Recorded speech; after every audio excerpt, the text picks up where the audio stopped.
Muito bom dia, meus amigos, sejam bem-vindos ao último dia da 6ª edição da Escola de Pesquisadores do Campus USP de São Carlos. Lembrando que neste momento temos cerca, mais ou menos, 5.900 participantes, o que é realmente uma marca assim que não dá sequer para comentar o impacto que esta escola está tendo, quer no Brasil, quer no exterior. As nossas expectativas são que realmente este evento esteja sendo do agrado de todos vocês e que os temas que estão sendo trazidos aqui sejam de utilidade para todos os pesquisadores que estão participando nesta escola. Parece que não. Mas além de mim tem muita gente trabalhando para que o sucesso desta escola seja uma realidade, como foi nas edições anteriores. Temos colegas na área técnica, aqui ao meu lado tenho o Júnior, que é o grande responsável pela transmissão que está chegando até vocês, ele que tem todos os cuidados técnicos para que tudo saia certo. Temos colegas na área responsáveis pela produção desta escola, quer na recolha de dados, no chat, prestando informações aos internautas e interagindo connosco aqui, fazendo, digamos que, uma espécie de link. Eles que estão no front também desta emissão, estão no front, mas numa retaguarda, um trabalho que é espetacular. E o trabalho de todos eles é muito, mas muito mais importante do que aquilo que vocês possam pensar, sendo que, na minha opinião, eles são o real motivo do sucesso deste evento, que já vai, como eu já disse, em sua 6ª edição. Muito bem, vamos então começar os nossos trabalhos nesta manhã do dia 25 de maio, último dia da escola, com a primeira apresentação. Vai parecer estranho, mas essa apresentação serei eu próprio que terei o prazer de levar até vocês, com toda a humildade, mas com o espírito profissional que nos caracteriza. Neste sentido, eu aproveito para agradecer ao Portal da Escrita Científica e a toda a comissão organizadora desta edição da Escola de Pesquisadores do Campus USP de São Carlos, o convite que me foi feito para falar sobre jornalismo científico, modus público leigo, ou comunicação científica, se vocês preferirem, exatamente dedicado à sociedade, ao público, como eu já disse, ao público leigo, obviamente deixando aqui um agradecimento especial ao responsável máximo por este evento, o professor Dr. Valtencir Zucoloto. Muito bem, vocês com certeza que já viram que o meu nome é Rui Sintra. Eu sou licenciado em Ciências Históricas pela antiga Universidade Livre de Lisboa, em Portugal, tendo realizado então o curso e a especialização de jornalismo profissional pelo CENJOR, o Centro Protocolar de Formação de Jornalistas em Portugal. Possuo a carteira profissional de jornalista, obviamente jornalista português, cadastrado na União Europeia desde 1985, e sou jornalista correspondente para a Europa, credenciado pela GNS Press Association, EUCG, European Chamber of Journalists, European News Agency, desde 2006, e, claro, jornalista profissional aqui no Brasil, com CLT, desde 2005. Também sou membro do CNPC, que é o Comitê Nacional de Cerimonial Público, com ênfase em organização, gestão e operacionalização de eventos, nomeadamente congressos, seminários, palestras, enfim, tudo o que diz respeito e que está, de alguma forma, interligado com as atividades científicas também, isto desde 2009. A minha formação em termos de jornalismo, lá atrás, é em noticiário radiofónico, dublagem e comunicação televisiva, isto desde o ano de 2008, e desempenhei várias funções ao longo da minha atividade profissional, como jornalista freelance, radialista, editor-chefe, diretor de comunicação e assessor de imprensa, quer em órgãos públicos ou em órgãos privados. Obviamente que também dou a minha colaboração na produção e realização em trabalhos audiovisuais. Muito bem, meus amigos, ao contrário do que possam pensar, eu não venho aqui falar sobre as particularidades de se fazer jornalismo científico, como também não vou falar das técnicas usadas para esse fim. De facto, não é essa a proposta, nem o objetivo da minha participação aqui, a minha humilde participação aqui, mas sim tentar transmitir para vocês a importância que tem, que tem o cientista poder ter a seu lado um jornalista da área científica, neste caso, quando esse cientista decide levar o resultado dos seus trabalhos e dos seus estudos até ao público chamado de leigo e, obviamente, como despertar o interesse desse público para a ciência. É disso que vamos falar nesta humilde apresentação. O objetivo, como vocês sabem, o objetivo desta apresentação, cujo título é Jornalismo Científico, resultados das pesquisas devem chegar à sociedade, é apenas dar algumas dicas de como vocês, pesquisadores, devem carrear as suas descobertas, os seus trabalhos e os seus resultados até ao público leigo para que toda a sociedade saiba aquilo que é feito nos centros de pesquisa, nos polos tecnológicos e nos laboratórios das universidades, neste caso concreto, e agora estamos a falar aqui dentro da USP. Ao longo destes 13 anos de trabalho em jornalismo científico, fui tendo a noção, fui tendo a certeza de que publicar um artigo científico em uma revista de pesquisa, seja ela qual for, de que área de conhecimento for, não chega. Não chega. Vocês precisam ir mais longe, ir mais além, muito mais longe. E então, deixem-me eu mudar aqui um pouco deixem-me alterar aqui um pouco este início da apresentação para eu vos mostrar uma coisa bem legal que foi esta madrugada. Eu recebi isto esta madrugada, vejam o que eu recebi esta madrugada. Vejam o título, eu vou ler com vocês, que é para vocês verem as diferenças entre uma comunicação, uma informação que é feita para o público especializado, para os cientistas, não para os pares necessariamente, mas para a comunidade científica em geral. Vejam como é que foi feita esta publicação recebida hoje, 25 de maio, vocês estão vendo aqui, 25 de maio de 2003, O título é Revelados os novos detalhes do processo de maturação da proteína-chave para a replicação do SARS-CoV-2. Este é o título que a FAPESP deu a esta matéria que ela publicou hoje de madrugada. Vamos seguir aqui um pouco este texto. Artigo publicado na revista Nature Communications revela novos detalhes sobre o processo de maturação da proteína MPRO, essencial para o ciclo da vida do vírus SARS-CoV-2 e alvo de vários estudos voltados ao desenvolvimento de fármacos para o tratamento de Covid-19. A investigação foi conduzida por pesquisadores do Instituto de Física de São Carlos, da Universidade de São Paulo, no âmbito do Centro de Pesquisa e Inovação em Biodiversidade e Fármacos, CIPFAR, que é apoiado pela FAPESP por meio de do Programa Centros de Pesquisa, Inovação e Difusão, os CEPIDs. Colaboraram equipes da Universidade de Oxford, no Reino Unido, e do Laboratório Nacional de Luz Síncrotron, que pertence ao Centro Nacional de Pesquisa em Energia e Materiais, o LS do CNPq. Vamos acompanhar, tomem atenção. Como explicam os autores, o nome MPRO ou MPRO é um acrónimo em inglês para o termo Main Protease, protease principal, que faz alusão à importância dessa proteína para o vírus. Atualmente, 2 remédios disponíveis no mercado para tratar a Covid-19 interagem com essa molécula. Apesar disso, a atividade da proteína MPRO ainda não era totalmente compreendida. Os novos detalhes foram revelados agora por meio de experimentos patati patatá, portanto, eles continuam aqui a fazer, digamos que, a noticiar este novo desenvolvimento.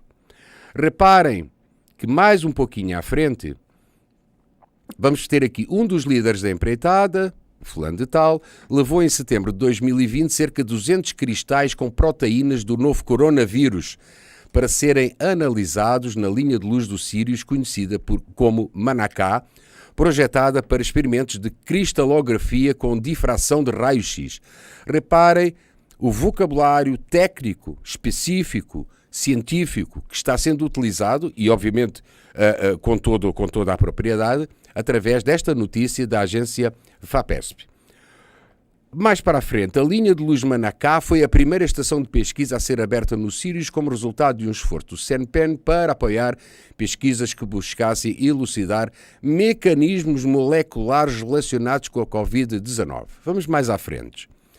Eu vou passar a saltar um parágrafo e vou dar ênfase aqui a este. Naquele primeiro estudo, com os dados de cristalografia obtidos no Sirius, nós visualizamos e compreendemos os 3 últimos passos da maturação da MPRO, necessários para que essa proteína atinja a sua forma final. Contudo, naquela ocasião, não conseguimos compreender o primeiro passo da maturação, que é muito rápido. Ok, vamos descendo aqui. Vamos sublinhar aqui. Explicar como a MPRO interage com os seus inibidores impacta diretamente os estudos voltados ao desenvolvimento de drogas contra a Covid-19 que têm como alvo essa proteína. Uma comunicação essencialmente científica. Muito bem. Antes desta data, portanto, a FAPESP revela isto hoje, dia 25, antes desta data, nós aqui no Instituto de Física de São Carlos, decidimos fazer esta matéria, até porque ela está indelevelmente ligada a pesquisadores do próprio Instituto. O que é que nós fizemos? Fizemos uma abordagem desta pesquisa, mas no formato para o público leigo.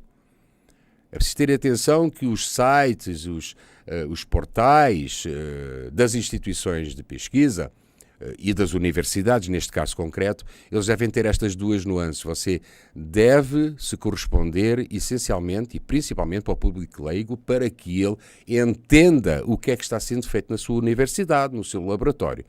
Então esta notícia, os revelados novos detalhes, esta notícia nós já tínhamos feito ela para o público leigo. Vamos ver como é que ela saiu? Vamos ver. Combate ao SARS-CoV-2. Desvendado todo o processo de maturação da proteína protease. Vamos ler? É curtinho, pequeno. Então, o que é que nós fizemos? Na sequência do trabalho desenvolvido no tal Centro de Pesquisas, coordenado pelo professor Glaucio Oliva, Pesquisadores desse centro de pesquisa conseguiram recentemente desvendar todo o processo de maturação da proteína protease presente no genoma do SARS-CoV-2, um estudo que foi publicado na prestigiada revista Nature Communications. Nos anteriores estudos, os pesquisadores conseguiram acompanhar grande parte do processo bioquímico porque essa proteína passa até chegar à sua forma madura, com exceção do primeiro passo da sequência, que só agora foi visualizado e entendido, como explica o responsável por essa pesquisa. O que é que ele diz? Um parágrafo só. Ele só manifesta aqui um parágrafo e é o bastante para que nós possamos, de alguma forma, simplificar a mensagem direto ao público leigo. O que é que ele diz? Nos primeiros estudos foram muito bem descritos os passos da maturação da protease, com exceção do passo inicial, sendo que isso era fundamental para entender todo o processo. Por termos utilizado a cristalografia como técnica escolhida para elaborarmos todos os estudos, contudo, ela se mostrou ineficaz para descrever o estado inicial do processo. Foi nesse momento que optámos por utilizar outra técnica que, embora já tenha sido criada há algum tempo, tem sofrido melhorias significativas nos últimos anos. IFAN, a crioeletromicroscopia eletrónica, e graças a essa técnica conseguimos observar o primeiro passo da maturação da proteína, algo que é inédito, explicou o pesquisador.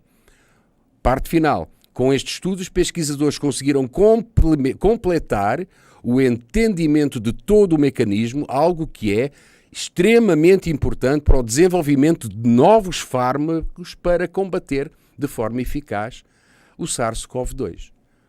Última linha, esta pesquisa contou com a colaboração de pesquisadores de instituições de pesquisa do Reino Unido. Reparem, condensámos esta notícia, a FAPESP, ao contrário, nós não condensámos, a FAPESP deu a notícia em termos científicos, em termos técnicos, nós simplificámos a notícia o mais que pudemos para que o público leigo pudesse acompanhar.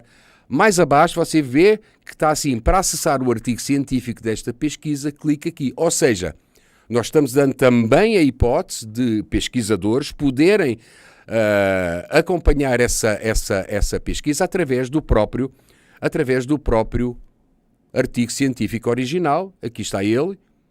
Portanto, o que é que nós fizemos? Nós fizemos uma notícia dirigida ao público leigo, em que o público especializado tem também acesso através deste link.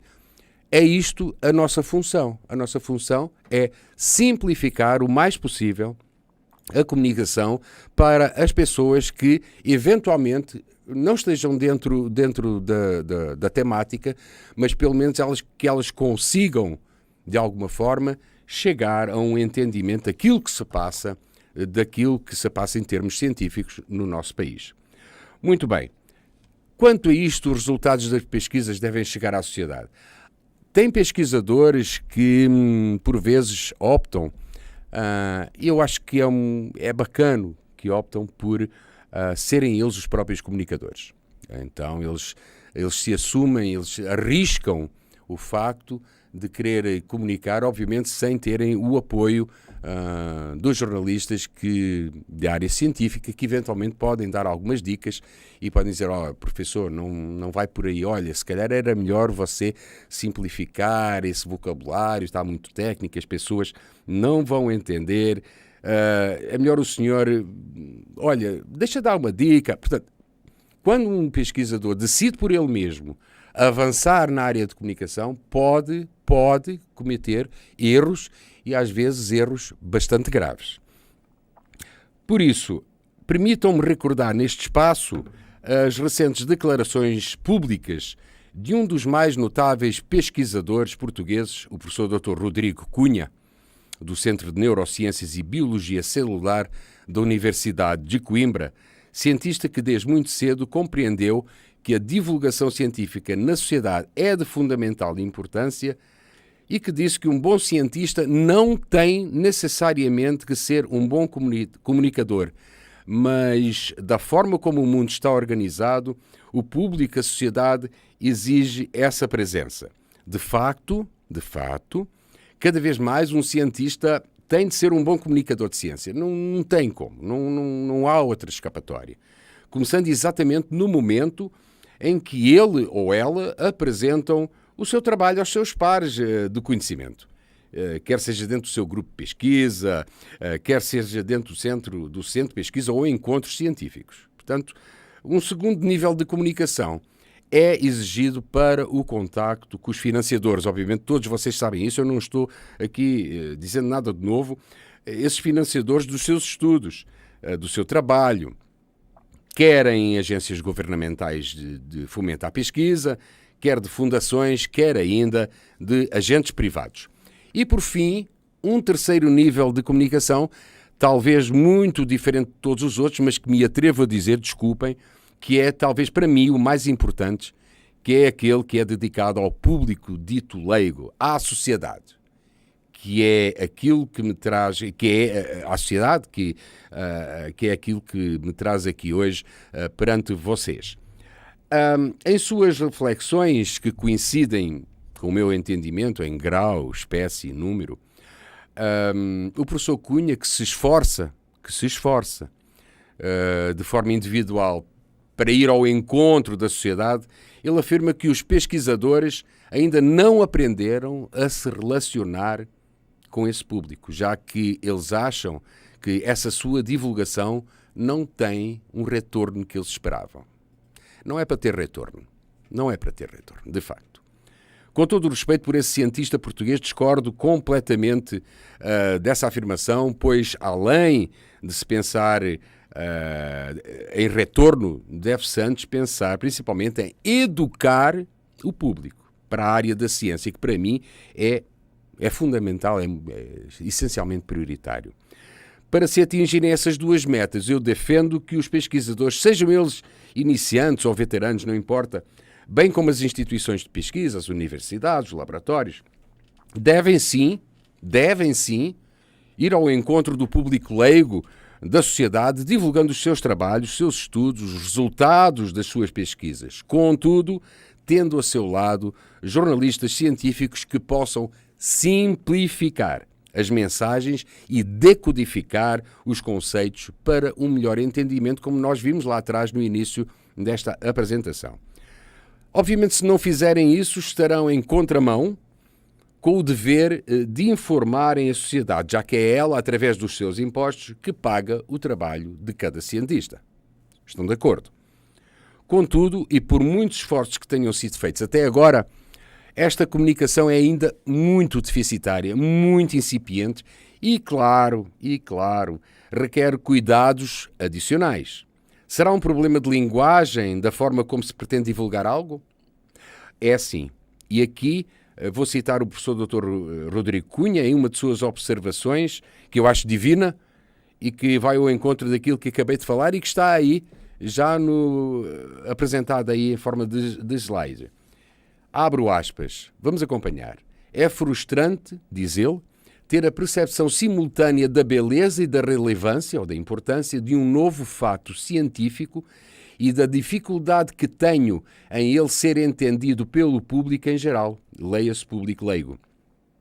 É frustrante ter a percepção que o limite da atenção da maioria do público é de escassos minutos, quando seria necessário, obviamente na visão dele, uma dezena de minutos para tornar perceptível a relevância do novo facto científico, mesmo com aquilo que nós chamamos muitos pontapés na gramática. É frustrante perceber que tem de ser cientificamente incorreto para ser percebido pelo público. É frustrante concluir que ninguém fora da comunidade científica dá valor a um novo facto científico se não vier acompanhado de mensagens bombásticas de uma cura de doença ou o fim da fome no mundo. Eu fecho aspas. Na verdade, o que o professor Cunha quer dizer é que é extremamente difícil utilizar uma linguagem popular para quem está habituado a usar uma comunicação escrita ou verbal numa linguagem científica ou académica. Paralelamente, o professor Cunha acaba por justificar que todo o cientista deverá ter a seu lado um jornalista que o auxilie nessa comunicação, servindo como uma espécie de meio de campo com a comunicação social, pois será essa mesma comunicação social que levará a notícia até ao público e sem erros de interpretação. Para consubstanciar aquilo que acabo de afirmar, abro aspas novamente para outra situação do professor Dr. Rodrigo Cunha, que vou passar a exibir, e que diz o seguinte: é angustiante antecipar, ou seja, prever, que a ultrasimplificação de uma mensagem pode levar à sua completa deturpação, ou seja, erro de interpretação. Um exemplo de pergunta: uma mulher que fuma deve parar de fumar quando fica grávida? Se a resposta for diferente de um rotundo, imediato e incisivo sim, e for algo como, por exemplo, deve tentar diminuir tanto quanto possível a quantidade, tendo em atenção que o estresse resultante da abstinência pode causar mais danos ao feto do que fumar. Ele diz que corremos o risco de ver como título deste esforço de divulgação que cientista defende fumar na gravidez. Reparem. Finalmente, é frustrante ver que o esforço para a divulgação do novo facto científico muitas vezes não tem impacto perceptível na sociedade, nem cultural, nem de potencial económico, nem de qualidade de vida. Fecho aspas. Muito bem, um jornalista da área de ciência nunca poderia concordar que o professor Cunha respondesse àquela questão da forma como fez, exatamente pelo fato de que a resposta tem uma interpretação dúbia, que poderia ser interpretada de forma, eu diria, malvada, como foi feita, ou seja, naquele título de cientista defende fumar na gravidez. Em vez disso, caso o professor Cunha tivesse ao seu lado um jornalista, a resposta talvez pudesse ser diferente, como eu vou mostrar. Talvez assim: quando o casal decide ter um filho, a mulher deverá, a partir dessa decisão, deixar imediatamente de fumar e combater o possível estresse causado pela abstinência de forma firme e corajosa para, quando iniciar a sua gravidez, ter a certeza de que nada relacionado com o fumo poderá causar danos ao feto. Meus amigos, acho que ficou entendido. Reparem as diferenças e reparem quando um jornalista está ao lado de um pesquisador, esse jornalista abre, de alguma forma, abre portas para que a comunicação do cientista seja mais clara, seja mais fluida, sempre tendo em consideração que eu estou falando do público leigo e não de um público específico. Muito bem. Fica compreensível que qualquer desenvolvimento científico e os resultados desse mesmo desenvolvimento têm que ser difundidos para a sociedade, pois, como já afirmámos antes, é essa mesma sociedade que, através dos seus impostos, dos seus tributos, proporciona esses sucessos, esses avanços do conhecimento, essas inovações. Reparem, os tributos de toda a sociedade, inclusive das pessoas mais necessitadas que estão pedindo uma moeda nos semáforos, essa moedinha que vai para eles e que eles vão comprar os seus bens necessários, eles estão pagando os impostos. Eles fazem parte da sociedade como um todo. Então, reparem, quando eu falo da sociedade, falo globalmente, certo? Nesta apresentação, então, meus amigos, vou tentar dar algumas sugestões de como os pesquisadores devem se comunicar de forma simples e objetiva com o designado público leigo. Eu detesto esta público leigo, mas é assim que é para diferenciar, para vocês ficarem de alguma forma atentos realmente com a sociedade, como a sociedade precisa que vocês os informem, não é? Como a sociedade necessita dessas informações. De forma simples, objetiva, simplificando a linguagem científica e abrindo portas para uma difusão mais ampliada, mais abrangente do conhecimento gerado aqui nas universidades e nos outros polos de pesquisa. Qual é a importância de um jornalista científico no apoio ao pesquisador? Como escrever uma reportagem com base em um artigo científico, como vimos há pouco? Como enfrentar uma entrevista nas rádios ou nos canais de televisão? Estes são alguns dos subtemas que, de forma obviamente sumária, trarei até vocês. A paixão pela ciência e a tendência para seguir um caminho científico nascem, obviamente, a partir de 3 pontos distintos. De forma natural, obviamente, já a partir do ensino fundamental, por um espontâneo e repentino interesse a partir do ensino médio, ao que se adiciona, obviamente e obrigatoriamente, o papel importantíssimo dos professores, detectando nas salas de aula esses valores e incentivando eles a continuarem esse caminho, quem sabe rumo a um ensino superior, e obviamente a partir da graduação em um curso superior, que é cenário em que você desenvolve o seu raciocínio e descobre com mais profundidade as suas habilidades a partir de conceitos teóricos que levarão à experimentação, à pesquisa básica e por aí fora, com a ajuda dos pesquisadores mais experimentados, muitos deles que virão a ser os seus futuros colegas. Isto não é novidade para ninguém, já que vocês rumam a um caminho muito lógico, que irá percorrer o seu ensino superior e se irá disseminar e consolidar ao longo da sua vida académica e científica. Contudo, é bom recordar que embora você tenha escolhido uma vertente científica que é feita com base em ciências exatas, é de fundamental importância que você treine e cultive a sua organização de ideias para que haja um domínio completo da língua portuguesa e de todas as suas nuances, obviamente que vocês sabem disso, bem como a estrutura de textos e, claro, a famosa gramática portuguesa que dá cabo da cabeça de muita gente. Sublinho que estes princípios que eu estou falando agora serão igualmente fundamentais para que você possa redigir com clarividência tudo o que se relacionar com as suas pesquisas e até em língua inglesa, que é ainda o principal idioma na ciência. Muito bem, sobre isso e sobre a importância desse idioma, que nada tem a ver com a estrutura da língua portuguesa, até porque, na minha opinião, ela é muito mais fácil de utilizar do que o nosso idioma materno, a professora Nívia Marcelo irá falar com muita propriedade já na próxima palestra. O domínio destes conhecimentos irão ser fundamentais para o prosseguimento da sua carreira, inclusive para corresponder de forma eficaz às exigências que muitos orientadores apresentam na hora em que você submete o seu artigo científico. Obviamente, submete antes da solicitação da publicação oficial em qualquer revista científica da especialidade. Se você tiver essas habilidades de escrita, você poderá contornar muitas dificuldades iniciais. Pensem assim. Escrever um artigo científico é como se vocês estivessem escrevendo uma história para alguém. Todas as escritas que nós fazemos, sejam científicas, jornalísticas, é sempre uma história. Vocês têm que encarar que vocês estão escrevendo uma história. O seu artigo científico é a história daquilo que você passou no laboratório, daquilo que você fez a experimentação, que observou e que colheu os resultados. É uma história. Encarem isso sempre como uma história.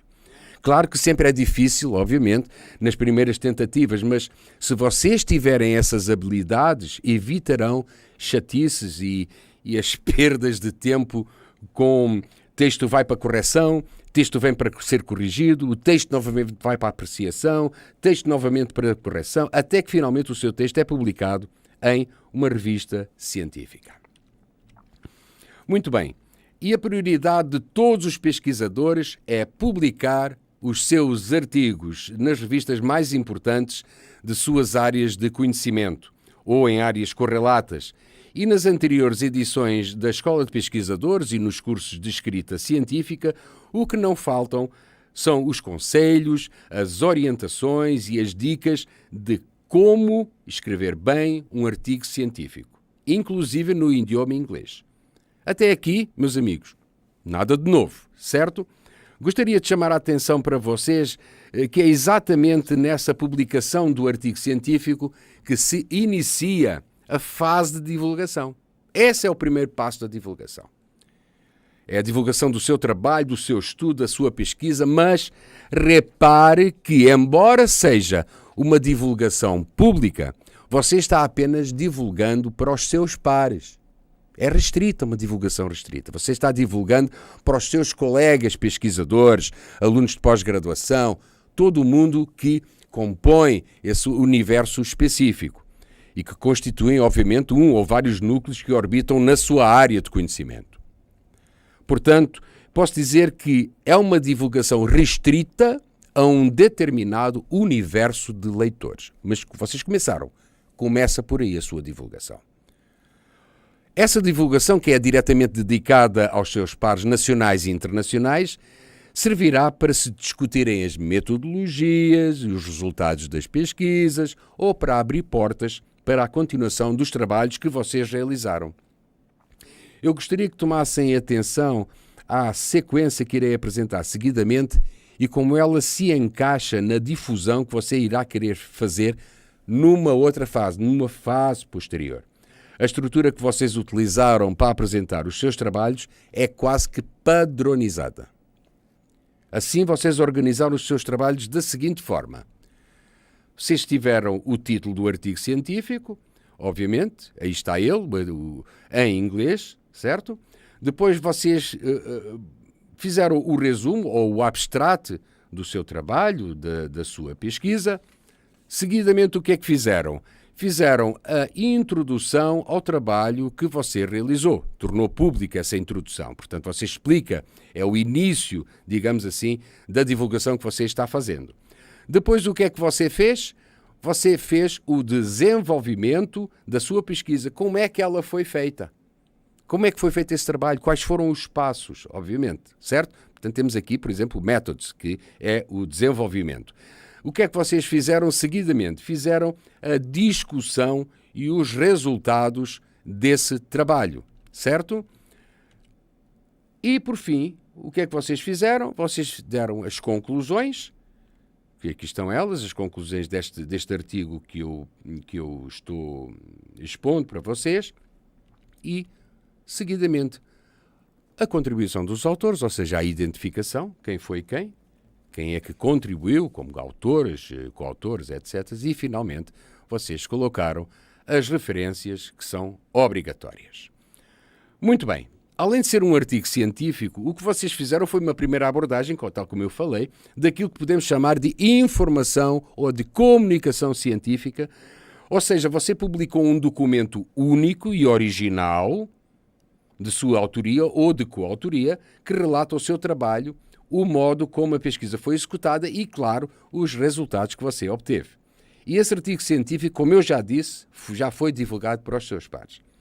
Mesmo não estando formatado para uma comunicação tradicional e objetiva para o público em geral, este artigo científico que acabamos de ver já apresenta a principal regra jornalística. Tomem atenção. O artigo que vocês fizeram já apresenta a principal regra jornalística que vai ser colocada lá mais na frente. É uma regra que é comum em todos os estilos de escrita, não só no estilo jornalístico. Tomem atenção. Hexágono da escrita científica. Este é... Você encontra essa regra mesmo quando você escreve uma carta para um amigo ou para um familiar, quando você redige uma história simples ou quando relata algo por escrito a alguém. E isso inclui a escrita científica, inclui esse tal artigo que você elaborou, está dentro desta situação. Esta regra básica do jornalismo é dada através da figura que vocês estão vendo aí, que é geométrica, o hexágono, algo que vai dar a orientação da escrita respeitando e seguindo as boas escolas de jornalismo no mundo todo. Acreditem, tomem atenção. Vamos ver o que cada lado dessa figura nos informa sobre as regras que todos nós devemos seguir numa escrita perfeitamente normal, jornalística ou não.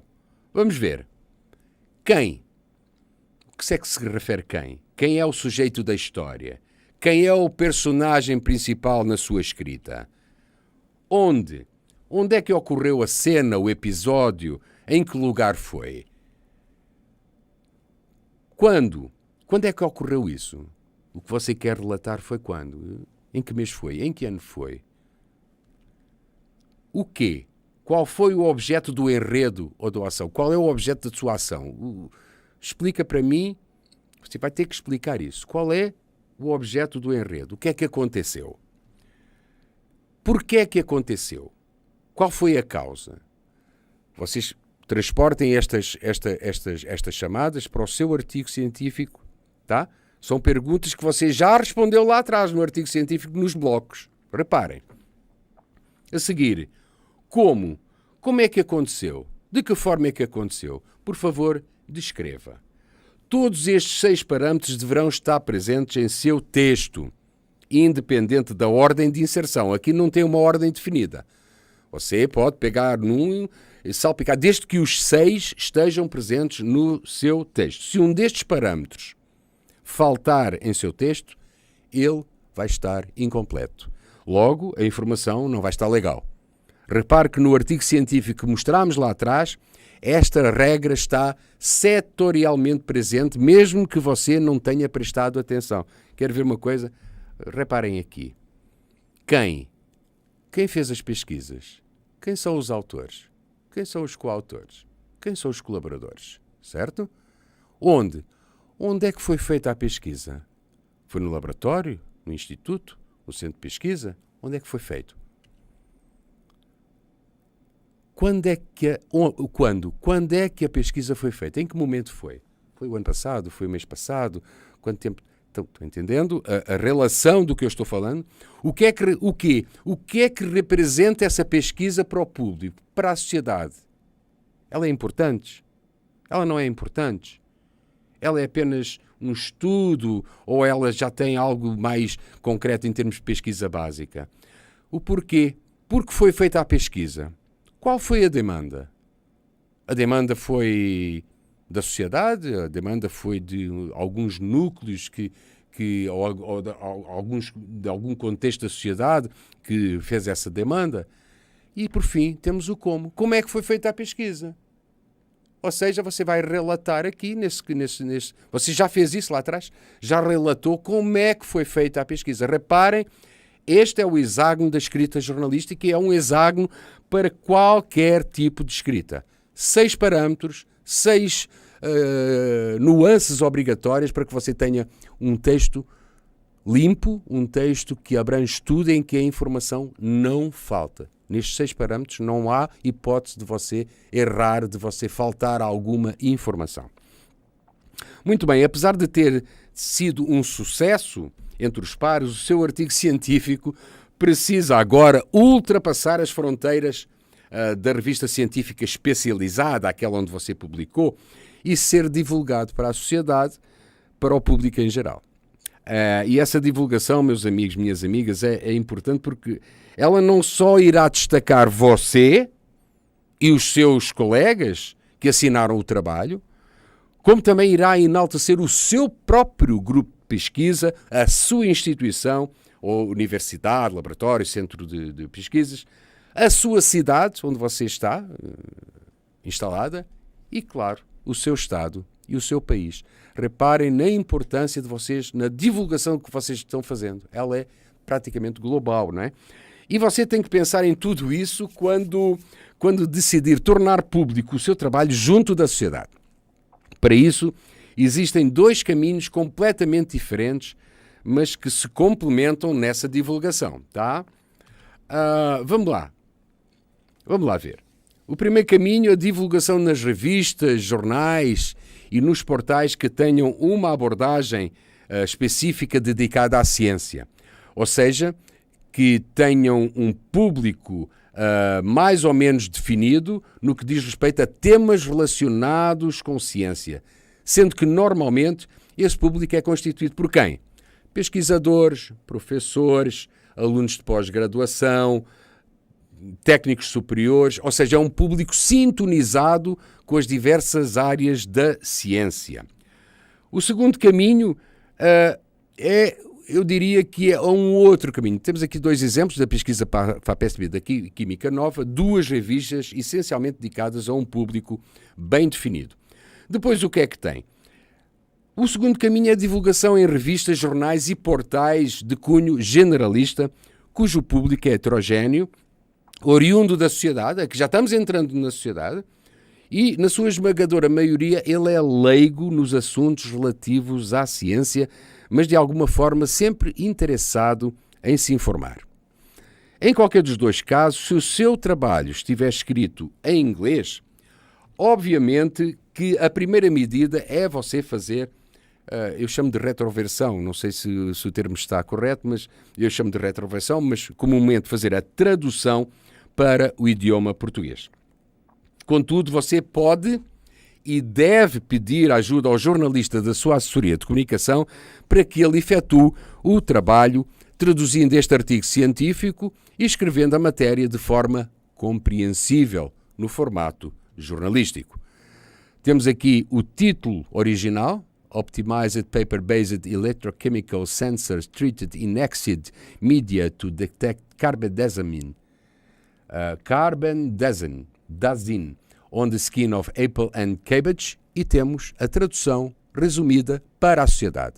Sensor de papel detecta agrotóxicos em alimentos. Nada mais simples.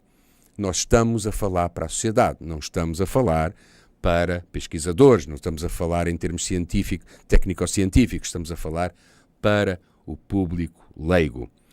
No primeiro caso, na divulgação para revistas e portais que tenham uma abordagem científica, dedicada à ciência, obviamente, o texto deverá ser elaborado de forma a não perder a sua característica técnico-científica, tendo em consideração que, para além disso, o jornalista deverá conversar com você para sanar dúvidas e para colher um depoimento seu sobre o trabalho. Muito bem.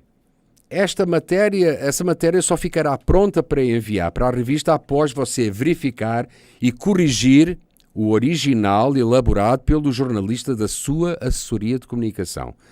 Ter algumas imagens, obviamente, ter algumas imagens da pesquisa e uma foto sua, nunca antes disso. Aquelas imagens que você colocou lá no artigo científico, esqueça, não servem. Não servem para o público em geral. Você vai ter que buscar ou vai ter que fazer novas imagens para acompanhar a sua divulgação para o público leigo. Mas é um trabalho que requer rapidez nesta execução. Não podemos perder tempo porque, obviamente, que a notícia ela envelhece. Então, vamos tentar ser rápidos. Depois de enviado, o editor da revista tem dois caminhos. Ou ele aproveita o texto do jornalista da assessoria de comunicação, aprovando de forma como está escrito, ou ele pode pedir que um repórter entre em contacto com você para conversar sobre o seu trabalho.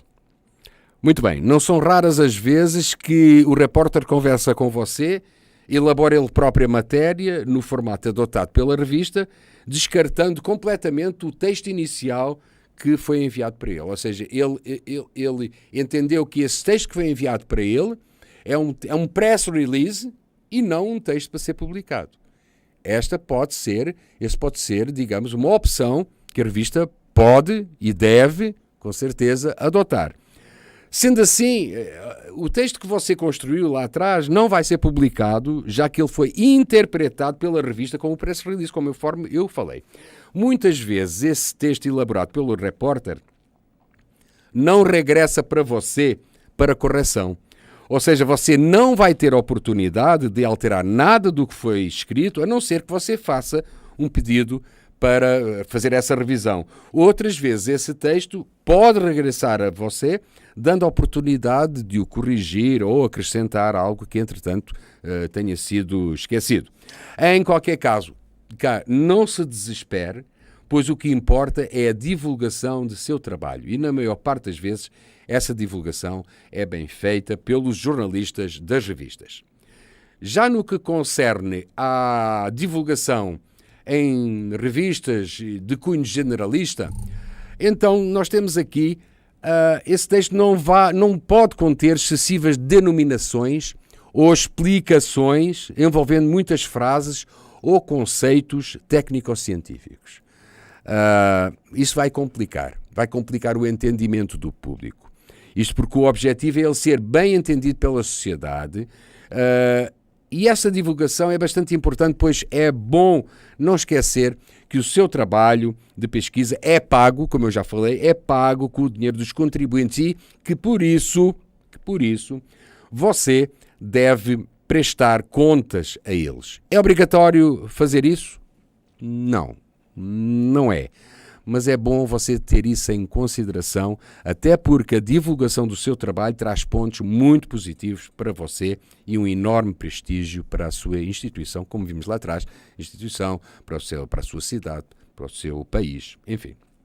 Nesse seu texto, sempre que por expressa necessidade você tiver que utilizar uma palavra ou uma frase científica, você deverá decodificá-la, explicá-la de forma muito simples, objetiva e curta.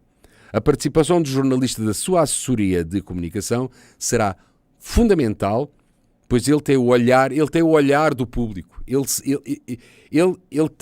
tem essa nuance, ele tem esse feeling de como o público está vendo. Ele tem esse olhar, porque ele está lá dentro, ele está no meio da sociedade, não é? E esse jornalista, com esse olhar, ele vai saber redigir esse texto de uma forma perfeitamente compreensível para todos. O texto, então, que ele elaborar vai ser enviado para você corrigir. Nunca antes você é obrigado a corrigir. Assim que for corrigido, o texto e as respectivas imagens seguem para a divulgação e publicação imediata juntamente com as imagens e não retorna mais para suprimir ou acrescentar nada. É o texto final. Resumindo, o que mais interessa na divulgação do seu trabalho, embora as assessorias de comunicação já saibam disso, nunca é demais recordar que os textos finais são das divulgações do seu trabalho, têm que passar obrigatoriamente pelas suas mãos. Ponto final. Eliminando assim qualquer risco de informações cruzadas ou de textos mal elaborados. Em todos os exemplos que relatei para vocês, os títulos e os subtítulos do seu trabalho são peças importantes e devem estar ajustados ao estilo do texto que você vai divulgar. Vamos ver a seguir 3 estilos adotados para um título de um artigo científico que não é o mesmo que mostramos no início desta apresentação. Vamos lá ver. Vamos ver aqui título original do artigo científico e o resumo. Reparem, um título obviamente científico e temos a parte do resumo. Agora vamos ver como esse título foi alterado depois que você o traduziu de forma mais simples para publicação no portal, por exemplo, do Instituto de Física, aqui da USP, e para divulgação nas revistas dedicadas à ciência e tecnologia. Veja como foi. Título lá atrás, temos agora um título para muito mais curto, óculos medem níveis de glicemia, álcool ou vitaminas. Reparem que a seguir todo mundo vai utilizar de uma forma quase parecida, muito idêntica, este título. Reparem, como é que o Boletim FAPESP, por exemplo, divulgou esta pesquisa? Vamos ver. Como podem ver, os editores aproveitaram o texto da assessoria de comunicação para divulgação e o título ficou quase igual. Então quer dizer que o texto que foi enviado estava em perfeitas condições para ser utilizado, quer para a comunicação específica, quer para a comunicação para o público em geral. Vamos observar o título que foi escolhido para uma notícia que saiu na imprensa generalista. Pesquisadores desenvolvem óculos que medem nível de glicose. É quase igual. Então, sucesso, este título, estes títulos, este texto foi quase um consenso geral, o que para nós, obviamente, é muito gratificante. E poupa-se tempo, obviamente que se poupa tempo. Em todas estas reflexões, existe algo que é extremamente importante no momento em que você decide divulgar as suas pesquisas de forma pública. Olha, gente, além do texto, onde você explica todos os passos dos seus estudos, você tem necessidade de preparar 2 ou 3 imagens que vão ilustrar o teu trabalho. E isso é algo que você não tem hipótese de fazer na publicação, conforme eu falei, na publicação do artigo original. Nesse artigo, as imagens que você coloca são, na esmagadora maioria das vezes, quadros, tabelas, diagramas e exemplos gráficos que explicam, obviamente, com toda a propriedade, mas que explicam a sua pesquisa.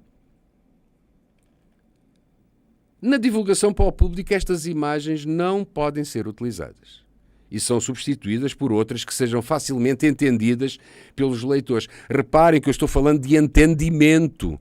Eu estou falando de imagem que seja ilustrativa, mas que ela corrobore com o texto, que ajude o público, a sociedade, a entender o que você fez. Todas as divulgações nos mídias sobre ciência e tecnologia são importantes.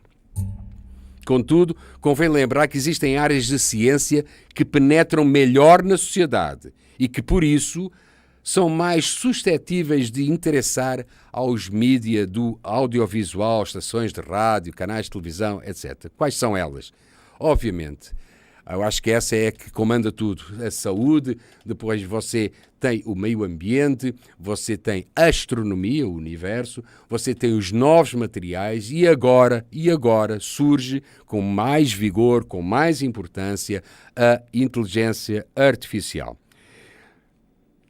Tendo isto em consideração, e caso você trabalhe nas áreas acima descritas, ou em outras áreas correlatas ou não, você tem que estar preparado para o assédio da comunicação social. Em virtude da importância do seu trabalho científico dentro dessa área, assédio esse que vai ser promovido e vai ser gerido pelo jornalista da assessoria de comunicação. É função dele promover o seu texto, a sua pesquisa, articular a sua agenda com a demanda das rádios, TVs e jornais, aconselhar você sobre a metodologia a adotar, caso a caso, claro, e dar prosseguimento à marcação e execução das entrevistas e reportagens, tá? Normalmente as entrevistas para as rádios são feitas por telefone ou presenciais nos estúdios, gravadas ou ao vivo, em data e horário a combinar. É sempre bom o jornalista da assessoria de comunicação estar junto a você nessas entrevistas, até para que ele possa te ajudar em caso de necessidade ou para tirar alguma dúvida ou gravar o seu depoimento como medida de segurança e de arquivo. Em uma entrevista ao vivo, em estúdio, é algo que não é complicado, já que para todos os efeitos será uma conversa sobre algo que você já domina. É dever do jornalista estar disponível para te acompanhar. Quanto às entrevistas de TV, é mais complexo, mas também não é muito complicado. Não é muito complicado. O jornalista, a missão dele é receber a demanda, articular todos os pormenores com a produção do canal e fazer a gestão, obviamente, da solicitação junto ao pesquisador e à emissora, agendando o dia e o horário para a gravação ou para a transmissão ao vivo. Muito bem. Para a gravação de entrevista, não se precisa preocupar. O próprio repórter da TV, do canal TV, ele vai-te dar as orientações necessárias, fará pequenos ensaios. Fica à vontade, fique tranquilo, porque o colega da TV, ele vai te auxiliar e muito para essa gravação. Sem problema. Ele não vai falar nada que não seja da sua área e você vai ter que ter a habilidade de descomplicar a sua fala, tá? Muito bem. Quanto ao vivo, a transmissão ao vivo não admite erros, não admite correções. É assim, antes da transmissão, o repórter combina com o pesquisador quais são as perguntas que irá fazer e o espaço que irão fazer o ao vivo. O jornalista da área de assessoria de comunicação vai ajudar a fazer o enquadramento disso tudo. E, detalhe, uma entrevista ao vivo não tem hipótese de voltar para trás para gravar nada. É ao vivo, o que sair, saiu. Não tem outra. Normalmente uma transmissão ao vivo demora entre 2 e 3 minutos, sendo que, se o tema for muito importante, ela poderá se estender no máximo até 5 minutos, dependendo das diretrizes da produção e do próprio editor do canal. Muito bem. Meus amigos, estamos na reta final. Eu gostaria de dar este conselho: confiem nas suas assessorias de comunicação. Os jornalistas das suas assessorias de comunicação têm um relacionamento privilegiado com todos os seus colegas da área de comunicação geral, de comunicação social, sejam eles da área de jornais, portais, TVs, rádios. Eles têm uma afinidade muito grande porque ele fala, o jornalista da comunicação, da sua assessoria, ele fala a mesma linguagem que os seus colegas lá fora.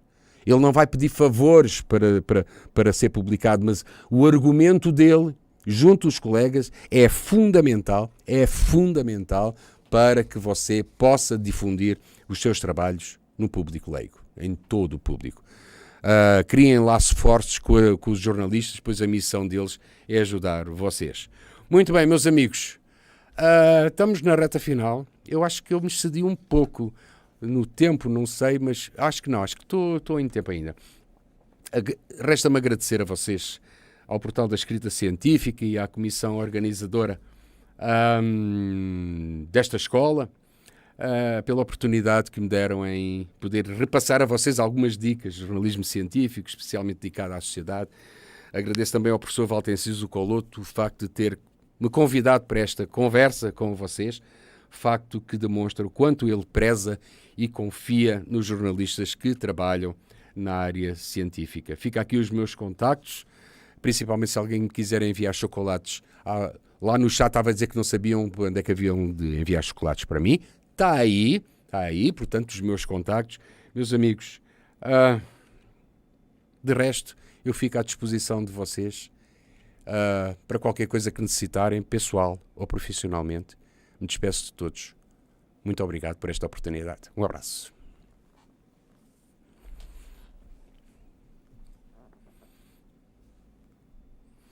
Tenho que voltar. Posso sair? Posso? Bem, agora vamos ver as respostas, as perguntas, né? Que eu agora tenho que sair desta tela, gente. Eu tenho que sair desta tela, se me dão licença. Eu vou ter que sair desta tela e continuar aqui na minha batalha, e indo já direto para as questões. Eu agradeço aí as questões. Vamos lá, o Rafael Chaves de Juliano. Como o cientista pode desenvolver essa comunicação? Bem, como é que ele pode desenvolver essa comunicação? Vamos lá ver se eu consigo responder. Ele pode desenvolver essa comunicação estando muito próximo do próprio jornalista de comunicação, lá da sua assessoria de comunicação.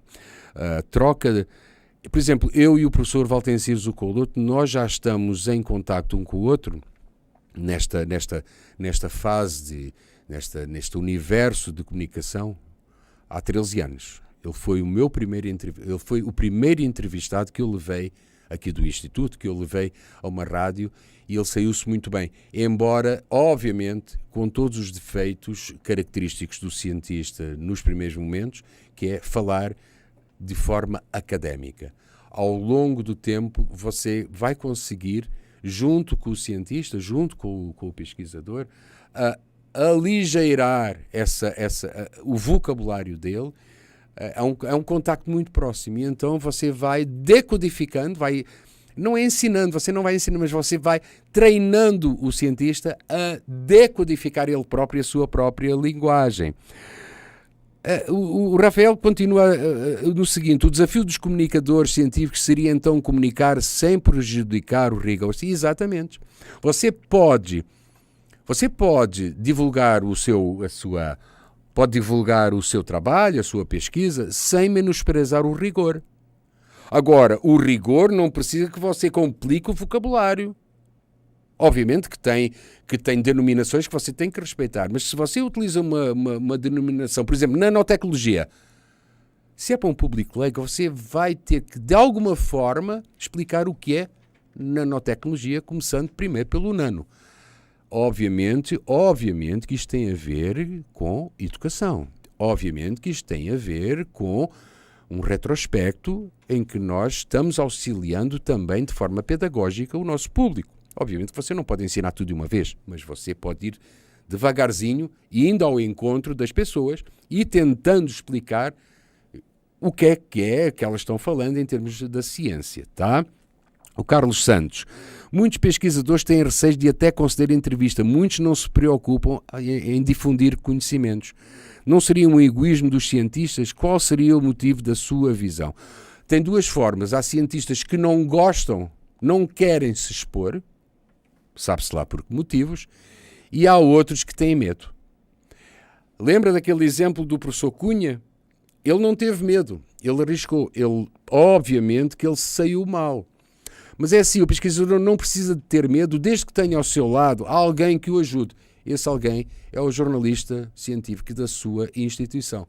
Ele sabe, ele vai saber conduzir, levar até ao público leigo a mensagem do pesquisador. Não precisa ter medo. Não precisa ter medo. O pesquisador vai ensaiar, eu diria que vai ensaiar, né? O pesquisador vai ensaiar com o seu jornalista a forma como vai escrever, como vai falar, como vai aparecer na televisão. Ele vai ensaiar. Não tenham medo. Os cientistas devem sim ser comunicadores. A linguagem da ciência é muito rebuscada e cheia de peculiaridades. É o jornalista que traduz e transmite ao público, inclusive com técnicas de exemplos, analogias, etc. Os pesquisadores sabem? Pergunta o Carlos Santos. Eu acho que sabem. Só que é assim, os pesquisadores estão tão envolvidos no seu microcosmos que esquecem de falar fácil. Por exemplo, se calhar um pesquisador em casa, com a esposa, é capaz de falar de uma forma mais desinibida, mais descomplicada, e se calhar ela vai entender. O meu problema é quando ele não faz isso com a Dona Maria, que está em casa, cuidando da casa, ou do Sr. José, que é motorista de aplicativo, ou com o Jonas, que é entregador. Esses é que me preocupam, porque esses precisam ter essa informação. Tem que fazer parte do cotidiano deles. Tá? Mário Balanco, você não acha que existe um certo preconceito com esse chamado público leigo em não entender a matéria sobre ciências? Olha, não. Eu acho que não há preconceito. O público leigo é aquele que eu atendo todos os dias quando o Instituto de Física promove um tratamento, seja um tratamento de câncer de pele, seja um tratamento de zumbido do ouvido, e as pessoas ligam assim, olha, eu vi uma reportagem que fala qualquer coisa, olhem bem, que fala qualquer coisa sobre o zumbido. Por muito que a gente simplifique, às vezes não passa. E nós temos que ajudar essas pessoas. O público leigo, quando se fala em público leigo, é o público leigo em relação à ciência. Eu posso ser engenheiro e não entender nada de ciência, no entanto, eu sou público leigo. Correto? Eu posso ser arquiteto, mas em termos de ciência eu não entendo nada, então sou público leigo nessa área. Então não creio que haja preconceito. Tem que se entender a denominação de leigo. Leigo em relação a determinado assunto. Tá? Porque o motorista de aplicativo não é leigo na sua área. Nós é que somos leigos ao tentar entender a área dele e como é que ele funciona. Então é relativo a isso. Tá? O Alexandre Francisco, aqui na UniUB, Universidade do Uberaba, trabalhamos com linguagem técnica e linguagem funcional para não utilizar o termo.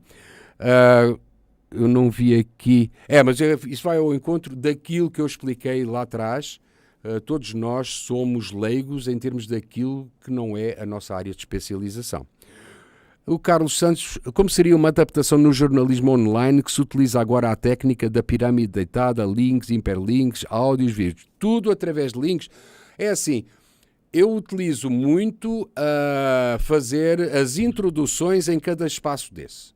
Eu faço uma introdução e coloco o link, ou coloco o áudio, ou coloco o vídeo para complementar. Mas dou sempre a entrada, faço sempre a introdução e algumas considerações iniciais antes de colocar esse material.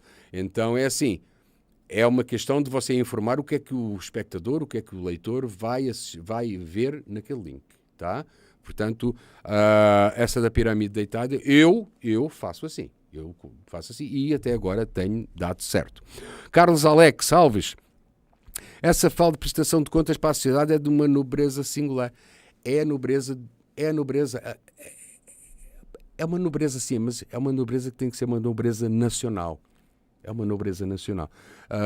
E é um dever. Além de nobreza, eu acho melhor chamar isso de dever. É um dever nosso. Desculpem, eu sou muito intransigente aí. É um dever de todos nós. O Carlos Santos, um entrave na relação cientistas e jornalistas é a questão ética. Muitos pesquisadores querem ler as matérias antes de publicar. É correto a recusa? É assim. Você tem a obrigação de escrever o seu artigo, você recolheu o seu material para fazer o seu texto, é obrigado, você, até por questões éticas e questões até legais, é obrigado a mostrar ao pesquisador para ele ver se está tudo certo. Tem exceções. Gravações de TV, esqueça, não tem como. Você gravou e o cara não vai mandar o VT para você conferir se está tudo certo, tá? E tem alguns que, conforme eu expliquei lá atrás, que pode vir para você rever ou pode não vir. É uma questão de você. Se ele não vier, a matéria não vier para você, você pede o favor de rever a matéria antes de publicar. Pode sim. Jornais nacionais, Estadão, Correio Brasiliense, esqueça. Aquilo que for escrito não vem para você rever, tá? Ana Maria Siriani, professora, posso pedir uma bolsa de jornalismo científico para a FAPESP, sendo uma orientadora graduada na área da saúde? Vi que orientadores jornalistas são preferidos. Não, você pode sim pedir uma bolsa de jornalismo, é a bolsa técnica, né? Jornalismo científico, sim, pode, não tem qualquer problema nenhum, não há especificação de ser orientador jornalista. Qualquer orientador pode pedir sim essa bolsa. Grupo do Ombro. Como devo comprovar minha experiência e capacidade de ajudar um jovem bolsista mesmo sem ser jornalista? Como devo comprovar a minha experiência e capacidade? Cara, é o seu currículo. É o seu currículo. Você tem um CV, avança com o CV. Se você tem os documentos que comprovam e que dão substância a esse CV, o CV basta para você. Não é jornalista, mas o seu currículo vitae tem peso. E joga com esse currículo porque ele vai sim te abrir portas. Física, UFCAT, Universidade Federal de Catalão. Opa, um abraço. Como realizar jornalismo científico de temas complexos e bem específicos dentro das mídias sociais usando uma linguagem. Deixa eu ver se eu entendi. Como realizar jornalismo científico de temas complexos e bem específicos dentro das mídias sociais. Dentro das mídias sociais você pode fazer isso. Olha, sabe uma coisa? Você pode fazer várias coisas dentro de temas complexos e bem específicos. Você pode fazer podcasts. É bem específico. E as pessoas vão ouvir. Você pode fazer o jornalismo científico através através de áreas específicas no seu portal. Pode sim. A linguagem adequada à plataforma você tem que decodificar. Quanto mais você decodificar, mais espectadores, leitores, você vai ter. O jornalismo, os temas complexos e bem específicos, você tem que... É como se fosse um bolo de mel. Corta o bolo às fatias, ele não deixa de ser bolo, mas ele está fatiado. Então você tem que ter essa habilidade para jogar para a frente e fazer a divulgação, mesmo que seja muito específica, tá? A seguir, Mário Balanco, poderíamos comparar uma entrevista de um cientista em podcast com uma entrevista em rádio? Não. É completamente diferente, é bem diferente. O podcast, ele é mais incisivo, ele é mais imediatista, entendeu?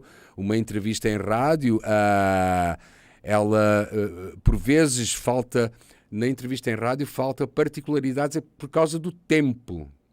Uma entrevista em rádio, ela pode ser uma inserção de 1 minuto, 2 minutos, 3 minutos, pode ser uma inserção de 5 minutos, o que já é muito, mas no podcast você já programa o podcast para aquilo que você quer fazer. Então você sabe que tem 15 minutos e nesses 15 minutos você está à vontade para construir o seu roteiro, tá?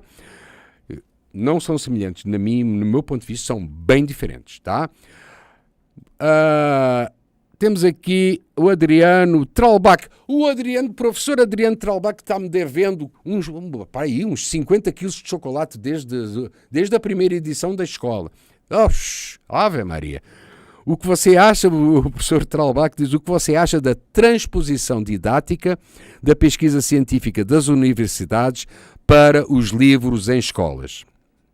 Boa questão essa. Olha, a transposição didática da pesquisa científica para os livros didáticos, eu colocaria de outra forma. Falta às escolas uma educação dita de qualidade para que as crianças aprendam desde muito cedo, desde lá da escolinha do pré, a ter conceitos primários sobre ciência, sobre o mundo que as rodeia, sobre o planeta que elas habitam. Eu acho que as universidades poderiam começar por aí. Se é que já não começaram, não tenho essa indicação. Mas é assim, eu acho que falta isso. Reparem, eu quando entrei antes de ter entrado na universidade em Portugal, eu vivia a Revolução dos Cravos. Antes da Revolução dos Cravos, não existia divulgação de ciência. Não havia, simplesmente não havia. Passado que são... E a educação era muito, mas muito incipiente. Quase 40% da população era analfabeta. Passados 50 anos dessa Revolução dos Cravos, foi em 25 de abril de 1974, 50 anos que vão ser comemorados no próximo ano, as crianças na pré-escolinha estão aprendendo inglês. Estão aprendendo conceitos de astronomia. Estão aprendendo conceitos iniciais, obviamente, de química. Então, repare como a educação muda, repare como a educação transforma. Tá? Transposição didática, sim, científica, mas feita de uma forma bacana, de uma forma em crescendo, livros didáticos sempre, e obrigar não, e incentivar as crianças a seguirem esses conceitos, esses aprendizados. Só assim um país avança, e o Brasil vai avançar com certeza. Meus amigos, vamos para um intervalo. Deixem-me descansar, por amor de Deus. Vamos para um intervalo. A próxima palestra é já às 10h30. Eu agradeço a todos vocês terem me acompanhado nestas reflexões. Obviamente que fico muito contente por vocês estarem nesta escola. Não esqueçam que hoje, lá depois da palestra do professor Valtenciso Coloto, vamos ter um quiz. Vamos ter um quiz fantástico. Eu estou animadíssimo com isto. Um quiz com um sorteio de e-books. Apenas para quem estiver online, tá? Quem estiver online, deixa eu ver aqui para quem é. Para quem estiver online e devidamente inscrito, obviamente, tá? Acho eu que é isso. De resto, meus amigos... quem estiver online no momento do sorteio. Repare, o quiz é sorteio de e-books. São e-books para sortear para quem estiver online no momento do sorteio. Eu também vou estar online, eu espero também ser... também espero merecer alguma consideração, um e-bookzinho. Gente, 10h30, um abraço a todos. Beijos para vocês e abraços. Muito obrigado por me terem acompanhado. A gente se encontra às 10h30 na outra sala desta escola. Obrigado, até já.